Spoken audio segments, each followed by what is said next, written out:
Hey guys, vital sign number 9. This is creating a movement-rich environment. We're going to be talking about how much do we sit every day? Yes. And trying to increase the amount of times that we're standing up and walking around throughout our workday. Yep. Yeah, so we've talked a little bit about what sitting for long periods of time can do and how we're just like constantly in hip flexion. But we found it interesting that on average, Americans spend about 50 to 70% of their waking hours seated. So we're not talking about like when you're sitting on the floor. We're not talking about when you're lying in your bed. We're only talking about like sitting at your desk, sitting on your couch, sitting, basically driving. You wake up in the morning. Yep. You might shower, get ready. You go and you sit down and eat breakfast. Yep. Eat breakfast, read the news. And read the news, right? And then you get up, you go, and you sit in your car and you drive to work. Then you're at your desk until lunch. So maybe there's 4 hours there. You eat lunch, usually sitting. There's another hour. Yep. Guess what? You're back to your desk for another 3 hours. Yeah, 3 or 4 hours. Drive home. Another more sitting. Eat dinner. Yep. Watch TV. And now we're at 12 hours of sitting. Yeah. For the day. Yeah, most of our day is spent sitting. So we'll talk about, what we're going to do is our sitting inventory. You're actually going to add up the hours that you spend sitting. And again, You're not going to include your sitting on the floor. You're not going to include your sleeping. Right. But any other time, you're going to add up that eating breakfast, eating lunch, sitting in your car. Totally.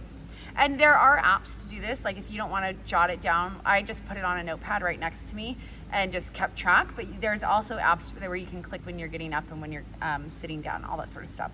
And so your results for the sitting inventory, our goal is 6 hours or less. That was hard for me to get. I work at a desk, but I have achieved it. So 6 hours or less, we're impressed. Unless you have a job that requires standing, and maybe you do, it's not easy to hit this mark. 7 to 9 hours, depending on where you are in this range, we give you a B+ to a C+. If you're at the 9 hours, it may seem like a big leap to get down to 6, but we're still going to ask you to try your best. 10 to 12 hours is a solid C-. That's not good. Yes, we're going to need you to reformat your day substantially and try to get that sitting down. And then 13 hours, obviously, is kind of time for a big overhaul. And you should be checking this for 3 days in a row, just like counting your sitting hours to see what your average is. Yeah. And don't you do it on a weekend, because that's really different. Right. We want you to do it on like an average day. Yeah. And why? Why do we want you to sit less? What's it better for? Yeah, so many reasons. So when you're sitting, obviously you're putting your hips into flexion, and you're creating that tightness, and you aren't using the muscles of your legs or your glutes. So your mobility, your range of motion, all of that is going away. Yes. Not to mention cardiovascular wise, just health wise in general. Your circulation is impacted. Yep. The blood flow to your brain, so even your ability to think and concentrate at work is impacted by this. Yep. So things you can do. Can you get a stand-up desk? There's actually, you can, I think, buy them on Amazon or wherever, things that you can put on your desk so that you don't have to buy a whole new desk to be able to stand and work. That's an option. Yep. Setting a timer every 30 minutes. To get up, for sure. Yeah. I also, I have a laptop instead of a desktop, so when I'm at my office, I often sit on the floor and do work on the floor.